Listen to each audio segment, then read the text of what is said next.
नमस्कार, सत श्री अकाल।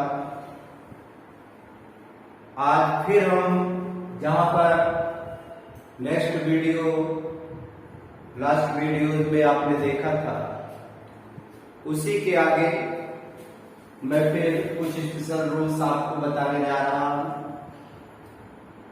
नेक्स्ट लास्ट वीडियो में मैंने आपको बताया था इन्फिनेटिव का प्रयोग अगर हो तो हम सेंटेंस को कैसे पैसिव वॉइस बनाते हैं।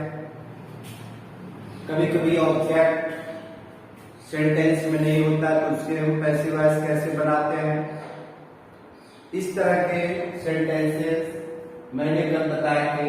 आज उसी कड़ी में हम कुछ ऐसे और स्पेशल रूल्स आपको बताने जा रहे हैं, क्योंकि कुछ वर्ब ऐसी होती हैं जिनके साथ जब आप पैसिव वॉइस बनाते हैं तो उनके साथ फिक्स प्रीपोजिशन आते हैं।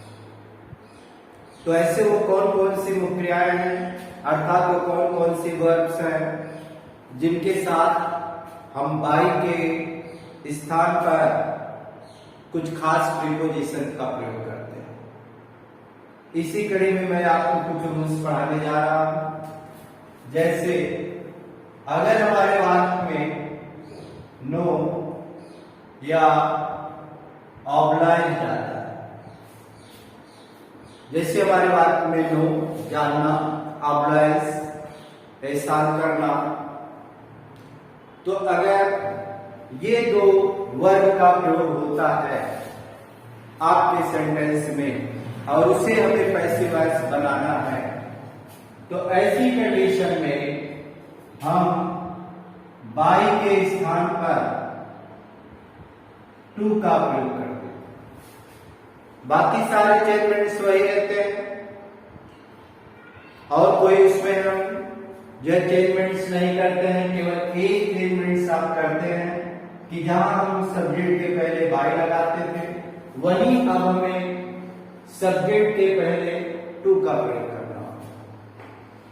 जैसे आपका दिया है I know him very well, मैं उसे बहुत अच्छी तरह से जानता हूं। ये आपका सेंटेंस है, I know him very well, मैं उसे बहुत अच्छी तरह से जानता हूं। अब देखो ना यहां पर नो क्या है, आपका ये वर्ब आया, तो सारी स्टेटमेंट्स हमारे वही होंगे कि object at the place of subject, subject at the place of object, helping verb according to object, third form of the verb, और सब्जेक्ट के पहले जहां बाई का हम यूज करते थे वहीं अब हम क्या टू का प्रयोग करेंगे। तो क्या बनेगा, ये आपका ऑब्जेक्ट है, ये आपकी वर्ब है, ये आपका सब्जेक्ट है, तो ऑब्जेक्ट को हम इधर लाएंगे तो ही हो गया। प्रेजेंट इंडेफिनिट है, इस एमआर का हम यूज करेंगे, ही इज, नो का नोन हो गया। अब जहां बेटा हम बाई लगाते थे, इसी बाई की जगह अब हम टू लगाए, टू, और आई का क्या हो गया, मी, वेरी वेल का वेरी। तो ये आपका पैसिव वॉइस बनेगा। अगर हमारे वाक्य में नो है या ऑब्लाइज्ड है तो हम बाई के स्थान पर टू का प्रयोग करते हैं।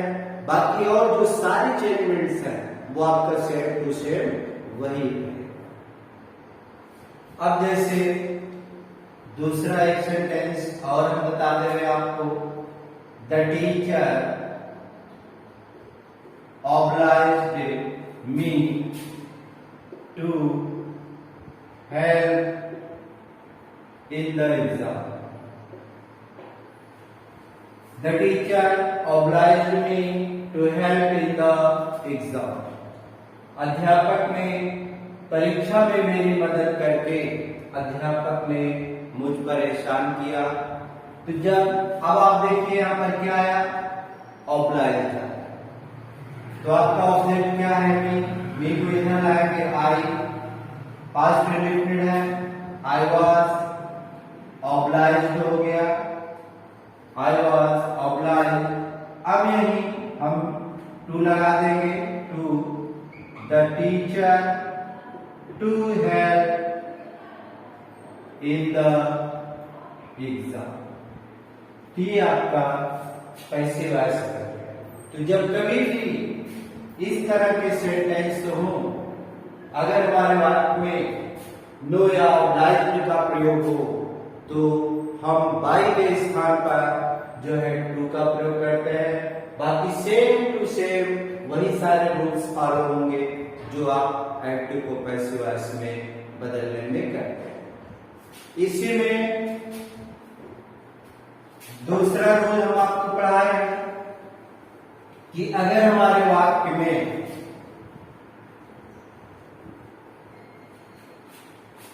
अदर वर्ब आता है, जैसे अगर हमारे वाक्य में सरप्राइज्ड आ जाए, आश्चर्यचकित होना, एस्टोनिश्ड आ जाए, अचंभित होना, डिस्ट्रेस दुखी होना, डिसअपॉइंटेड निराश होना, डिस्प्लेस्ड नाखुश होना, एलार्म चौकन्ना होना, एनॉयड क्रोधित होना, वेक्स्ड क्रोधित होना, स्टार्ड क्रोधित होना। तो देखो ये सारी चीजें आती हैं। सरप्राइज आता है, एस्टोनिश्ड आता है, डिस्ट्रेस आता है, डिसअपॉइंटेड आता है, डिस्प्लीज आता है, अलार्म्ड आता है, नॉयड आता है, वेक्स्ड आता है, स्टार्ड आता है, या आपका डिससैटिस्फाइड आता है, सेटिस्फाइड असंतुष्ट होना। ये अगर हमारे खास कुछ स्पेशल अगर वर्ब का प्रयोग आपके एक्टिव वॉइस में किया गया है, तो जब हम पैसिव वॉइस बनाते हैं इसी बाई के स्थान पर एड का प्रयोग करते हैं। बाकी सारे चेंजमेंट्स आपका सेम टू सेम वही रहता है, केवल एक चेंजमेंट्स आप बाई के स्थान पर ऐड कर देते हैं। आपको इसी तरह की प्रॉब्लम्स जो है सेंटेंस में दिया जाता है कि इन वर्ब के साथ बाई का यूज आपको दिया जाएगा और उसी बाई को हटाकर आपको ऐड लगाना है। जैसे आपका दिया है his behaviour surprised me in the party. कहें कि पार्टी में उसके व्यवहार में मुझे आश्चर्यचकित कर दिया। अब देखो आपका वर्ब क्या है? सरप्राइज। सारे चेंजमेंट्स आपको वही उसी तरह से करना है। ऑब्जेक्ट आपका है मी को इधर लाएंगे, आई हो गया, पास्ट डेफिनेट है, ताई के साथ बाद ऑफ, पैसिव वॉइस के हेल्पिंग वर्ब लगाएंगे, सरप्राइज, थर्ड फॉर्म सरप्राइज होगा। अब यही यहां में अब वर्ब के बाद बाई लाना था, इसी बाई की जगह अब हम ऐड का प्रयोग करेंगे। ऐड हो गया और हिज का हिज, बिहेवियर का बिहेवियर, इन द पार्टी का पार्टी। ये आपका पैसिव वॉइस। तो आपने देखा अगर इन वर्ब में से किसी भी वर्ब का प्रयोग होगा तो हम केवल एक चेंजमेंट्स बाई के स्थान पर ऐड का प्रयोग करें। एक दूसरा आप देख लें, जैसे हमने कहा his result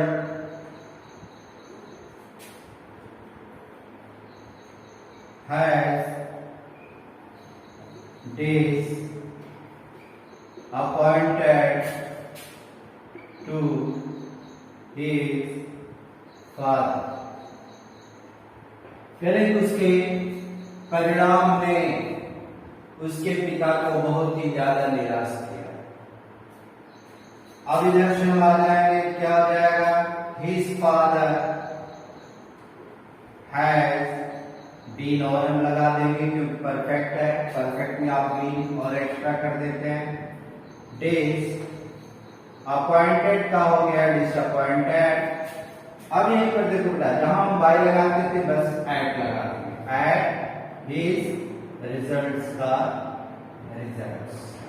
तो ये आपका जो है पैसिव वॉइस बना कि अगर आपका जो है वर्ब इनमें से कोई भी होगा तो हम बाय की जगह पर एट का। तो ये था वर्ब से संबंधित आपका सेकेंड रूल्स कि अगर हमारे वाक्य में इन निम्न वर्ब का प्रयोग किया जाएगा तो हम बाय के स्थान पर एट का प्रयोग करेंगे। इसी कड़ी में तीसरा रूल्स हम आपको पढ़ाने जा रहे हैं। वो रूल है कि अगर जैसे हमारे वाक्य में जो है ये वर्ब का प्रयोग किया जाए, जैसे आपका दिया है इंटरेस्ट रुचि लेना, कंटेन रखना,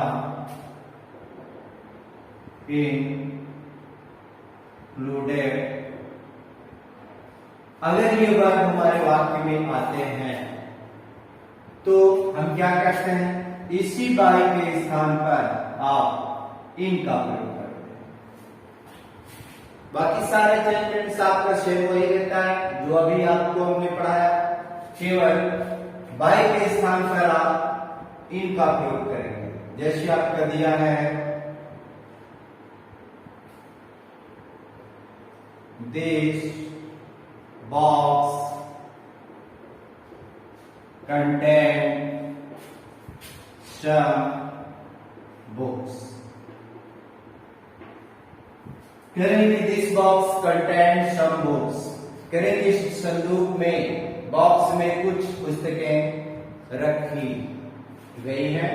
अब यहां पर देखना इसमें क्या आया, कंटेन का प्रयोग हुआ तो आप फिर सेम टू सेम वही चेंजमेंट्स आपका होगा।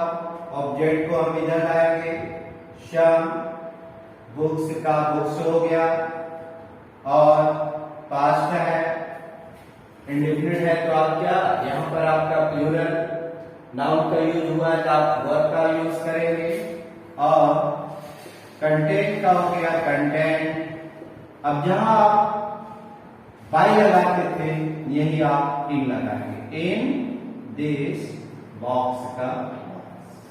तो ये आपका पैसिव है, some books were content in this box. इसी तरह से अगर दूसरा आप एक और देखें, जैसे हमने कहा this film is interesting me, this film is interesting me. अब इसे अगर बताएंगे तो मी का इधर आएगा तो ये क्या बनेगा, आई हो गया, आई के साथ एम का यूज करेंगे, आई एम, और बीइंग का हम यूज कर लेंगे, इंटरेस्टेड का, इंटरेस्ट का थर्ड फॉर्म इंटरेस्टेड हो जाएगा। तो क्या होगा, आई एम बीइंग इंटरेस्टेड, इन का प्रयोग हो जाएगा, इन, और आप हो गया दिस फिल्म का फिल्म।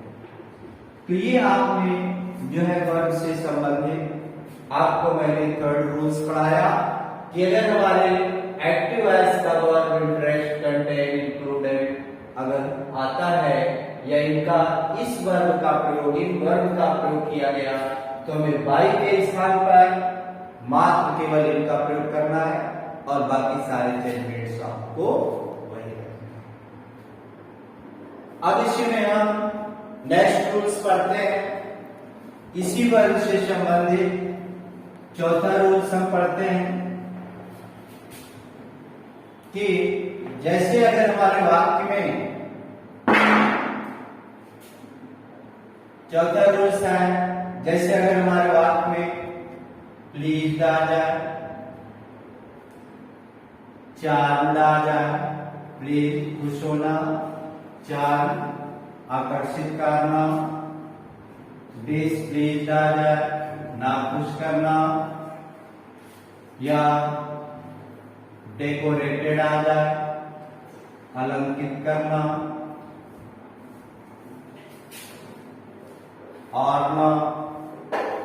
ऑर्नामेंटेड आ जाए, सजाना, अलंकृत करना, लैंड आ जाए।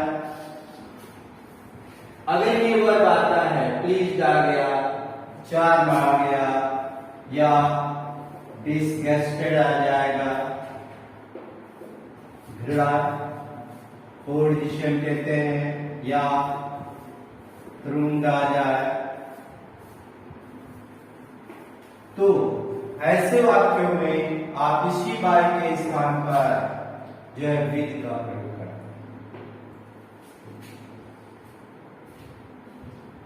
तो ये जैसे प्लीज्ड है, चार्म्ड है, डिस्प्लेस्ड है, डेकोरेटेड है, ऑर्नामेंटेड है, डिसगस्टेड है, थ्रूम्स है, अगर ये हमारे वर्ब आते हैं तो इसी बाई के स्थान पर आपको केवल क्या करना है, विद का यूज करना है, और बाकी सारे चेंजमेंट्स आपके जैसे पहले के थे उसी तरह से। जैसे आपका दिया है he pleased me to give 500 rupees. Can he please me to give 500 rupees? उसने मुझे 500 रुपया देकर के मुझे प्रसन्नचित कर दिया। अब देखो यहाँ पर क्या आया, प्लीज्ड आया। तो अगर हमें इसे पैसिव बनाना है तो हम सबसे पहले क्या लाएंगे, ऑब्जेक्ट, मी का इधर आ गया, पास्ट इंडेफिनिट है तो वाज हो गया, आई वाज प्लीज्ड। ठीक, अब देखो यहाँ पर हमें क्या लाना है, सब्जेक्ट लाना है। तो ही के पहले हम क्या, अब जहां हम बाई लगाते थे उसी बाई के स्थान पर अब हमें क्या करना है, विद लगाना है। विद हिम का हिम, टू बाकी सेम टू सेम वही रहेगा, give to give 500 rupees, 500 rupees. तो ये आपका जो है 4 रूल्स हुआ कि अगर हमारे वाक्य में please, charm, displease, decorated, ornamented, land, disgusted, throngs अगर प्रयोग किया गया है तो हम बाई के स्थान पर विद का प्रयोग करते हैं, बाकी सारा चेंजमेंट्स आपका सेम टू सेम वही रहता है। तो अभी हमने आपको पढ़ाया कि कुछ हमारे ऐसे खास प्रीपोजिशन होते हैं जिन प्रीपोजिशन का प्रयोग हम उन वर्ब के साथ करते हैं, और इससे संबंधित आपको कंपटीशन एग्जाम में बहुत सारी प्रॉब्लम्स दी जाती हैं, और जिसे हम इन्हीं नियमों को जो है यूज करके हम उन्हें बना सकते हैं।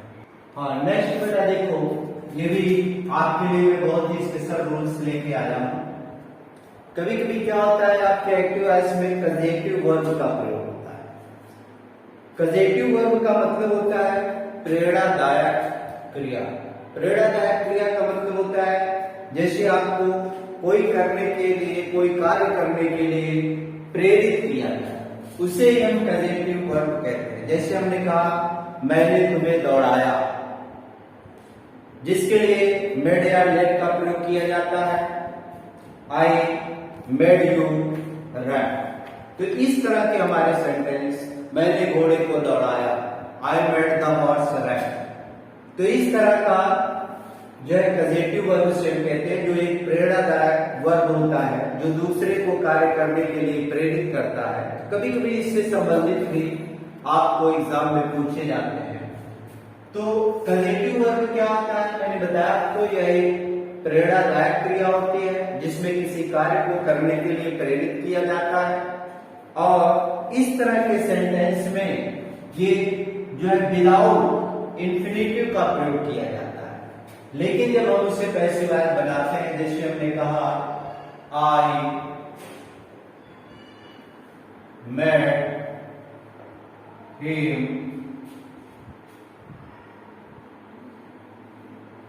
डांस, जैसे आपका दिया आई मेड हिम डांस, मैंने उसे नचाया।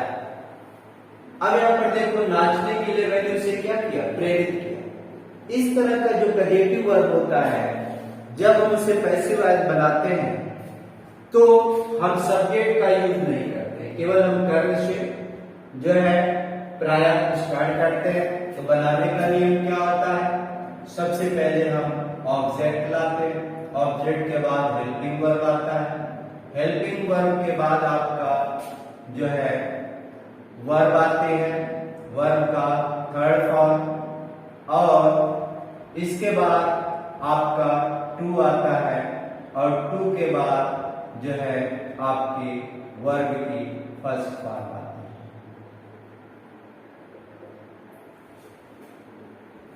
ठीक, अब यहां पर देखो ये हमारे इस वर्ब के लिए है और इस वर्ब के लिए आपका, क्योंकि यहां पर जब आपका पॉजिटिव वर्ब एक्टिव वॉइस में जो होता है उसमें आपका इंफिनिटिव जो होता है वो साइलेंट होता है, विदाउट इंफिनिटिव का हमारे वर्ब प्रयोग किया जाता है।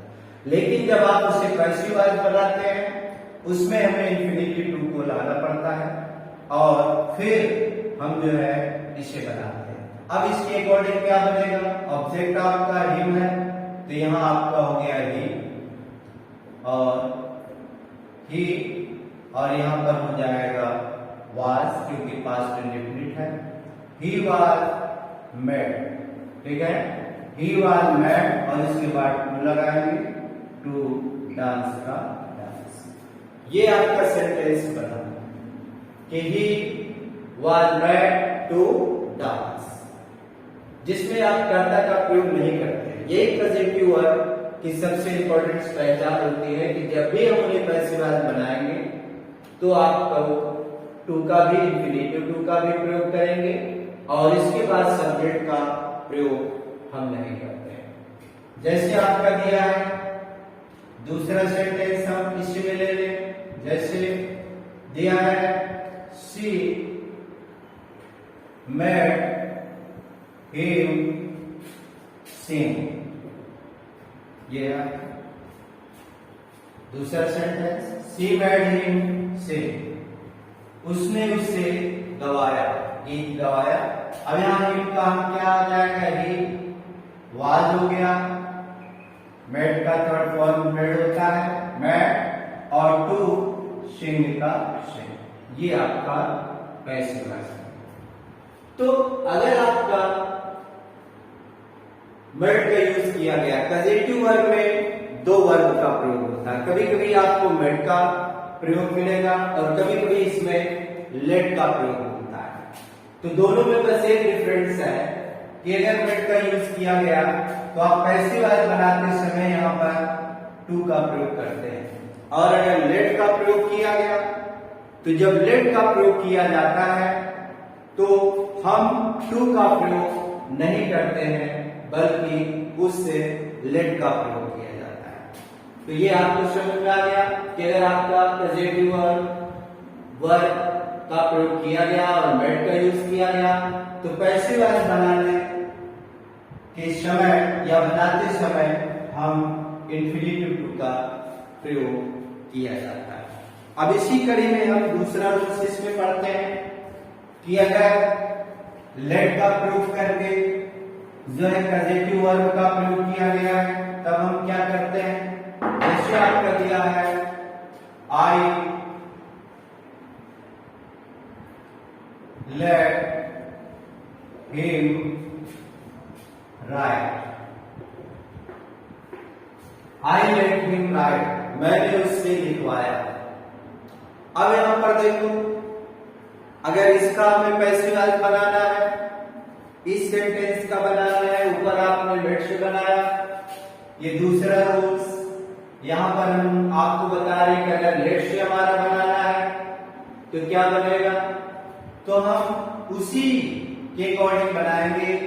हिम का क्या हो जाएगा, ही हो जाएगा, और फास्ट में है ही वाज, और इसके बाद हमें क्या लाना है, लेट, लेट ला देंगे, और इसके बाद जो है राइट दिया। कहने का मतलब लेट्स से अगर हमारा वाक्य बना है तो ऐसी कंडीशन में हम जो है टू का प्रयोग नहीं करते। ये हमारा बनाने का नियम होता है, सबसे पहले object plus helping verb plus let और प्लस वर्ब की फर्स्ट फॉर्म। ये दूसरा हम सेंटेंस अगर देख लें इसी कड़ी में, जैसे हमने कहा रवि लेट मी डांस, तो क्या हो जाएगा? आई वाज लेट डांस का डांस। बहुत ही सिंपल रूल्स है बनाने का, लेकिन बस हमें यह याद रखना पड़ेगा कि हमारे वाक्य लेट से स्टार्ट हो रहा है या लेट का यूज किया गया या हमारे वाक्य में मेड का प्रयोग किया। अगर मेड का प्रयोग किया गया तो आपको इंफिनिटी और प्लस वर्ब की फर्स्ट फॉर्म लाना है, और अगर लेट का प्रयोग किया गया तो आपको डायरेक्ट लेट के साथ वर्ब की फर्स्ट फॉर्म लाना होगा। तो ये बेटा आपका हो गया कि अगर कजेटिव वर्ब का प्रयोग किया गया तो हम कजेटिव वर्ब के साथ किस तरह से पैसिव वॉइस बनाते हैं। अब इसी कड़ी में एक और हम आपको रूल्स पढ़ाने जा रहे हैं। कभी कभी आपका क्या होता है, हमारे ऐसे सेंटेंसेस आते हैं जिसमें प्रिंसिपल क्लास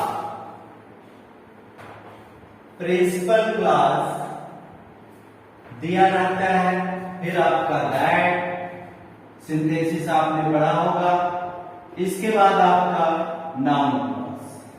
जैसे सिंथेसिस में आपने पढ़ा है कॉम्प्लेक्स सेंटेंस, एक सेंटेंस होता है complex, simple, compound and complex. तो जब आप कॉम्प्लेक्स सेंटेंस बनाते हो तो उसमें एक प्रिंसिपल क्लॉज होता है, शेष आपका सबऑर्डिनेट क्लॉज होता है।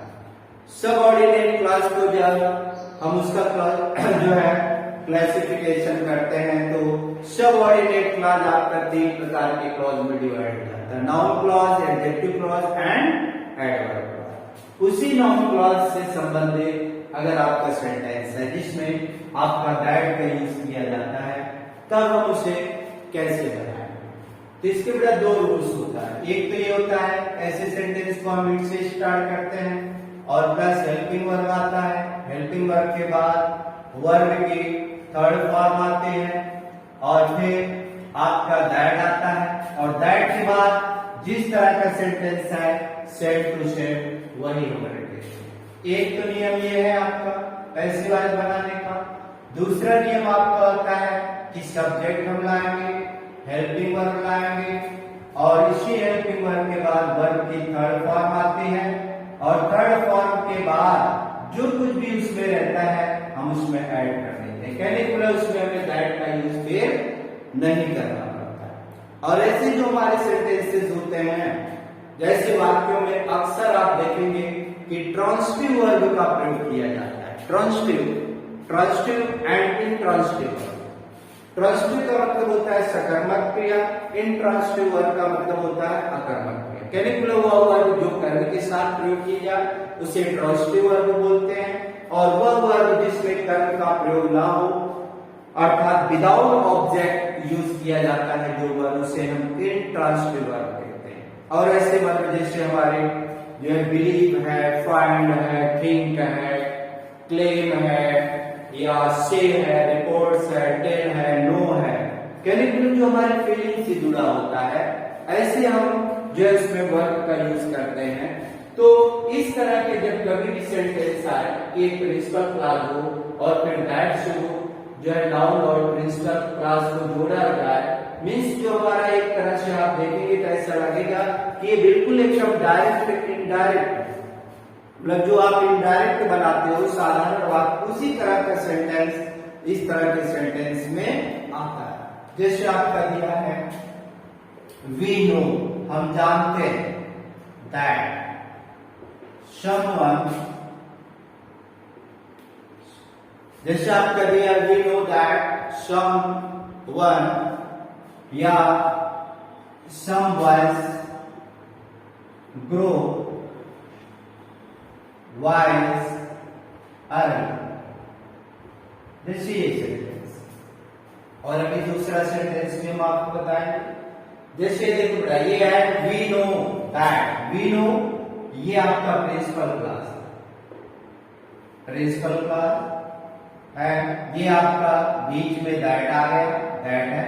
और ये आपका हो गया नाउन क्लास, नाउन क्लास। तो आपने देखा कि यही रूल्स आपको फॉलो हुआ, principal class plus that plus noun class. Sentence में भी आपने पढ़ा वी नो, ये आपका प्रिंसिपल क्लास हो गया, दैट कंजंक्शन का यूज हो गया, ये आपका नाउन क्लास हो गया। इसको सबसे इजी वे जो होता है वो आपका ये रूल्स होता है, इसमें कुछ नहीं करना, बस ये वी क्या होता है, वी हमने कल बताया था कि वी है, दे है, समवन, समबडी, एवरीवन, एवरीबॉडी हमारे क्या होते हैं, अपरिचित जो है सब्जेक्ट होते हैं जिनका हम प्रयोग नहीं करते हैं, तो वी का हमें यूज नहीं करना। तो उसके लिए हम क्या लाते हैं, इट लाते हैं। और रिप्रेजेंटेटिव डिफरेंट है, इट इज, और नो का थर्ड फॉर्म नो। इस नियम से मैं आपको बेटा बता रहा हूं, इट प्लस हेल्पिंग वर्ब हो गया, नो थर्ड फॉर्म, बाकी नो चेंजमेंट्स, आप सेम टू सेम वही आप लिख दें, सम, बॉयज का बॉयज, ग्रो का ग्रो, वाइज का, ठीक है। अर्थ क्या हुआ इसका, वी नो हम जानते हैं कि कुछ जो बच्चे होते हैं वाइज अर्निंग मतलब बहुत जल्दी ही बुद्धिमान, बुद्धिमान मतलब बहुत ही जल्दी से उनमें बुद्धिमानी आ जाती है, अर्थात उसमें ग्रो हो जाता है वाइज की बुद्धिमानी का। अब देखो ये तरीका है आपका पैसिव वॉइस बनाने का। दूसरा तरीका क्या है कि हम जो नाउन क्लास का है उस नाउन क्लास का जो है सब्जेक्ट ले जाते हैं, ठीक है। सबसे पहले हम क्या लाएंगे, सबसे पहले हम सब्जेक्ट लाते हैं। तो सब्जेक्ट हमारे पास क्या है, सम, बॉयज का बॉयज, ठीक। अब यहां पर देखो ये भी क्या है तुम्हारा प्रेजेंट इंडेफिनिट है, तो आर हो गया, सम बॉयज आर। और इसके बाद हम क्या करते हैं, जो प्रिंसिपल क्लास है इसी वर्ग का उठा लेते हैं, ठीक। तो क्या हो गया, सम बॉयज आर नोन, ये हो गया आपका। और फिर इसके बाद जो शेष बचता है उसे आप जोड़ें, ग्रो, वाइज का वाइज, अर्निंग का अर्निंग, ये हमारा नियम के। अब यहां पर देखो बेटा, यहां पर क्या होता है, जब दो वर्ब आता है तो एक को हम इंफिनिटिव से जोड़ते हैं। ये हो गया आपका some boys are known to grow wise earning. तो इस तरह से आपने देखा कि इस तरह के जो हमारे सेंटेंसेस होते हैं तो हम जो है इसे कंजंक्टिव वर्ब कहते हैं। तो ये हमारा जो है रूल था।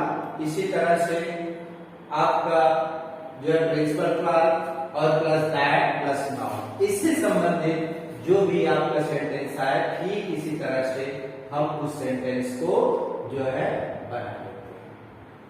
अब यहाँ पर भी जैसे वर्ब की थर्ड फॉर्म यहाँ आई, तो यहाँ पर भी आप टू लगा करके फिर वर्ब की फर्स्ट फॉर्म डॉट, ये नियम से हम।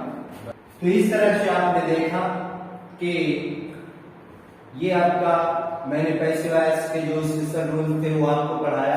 अब इसमें बस एक चैप्टर और आपको पढ़ाना है, वो आपका है इंपरेटिव सेंटेंस।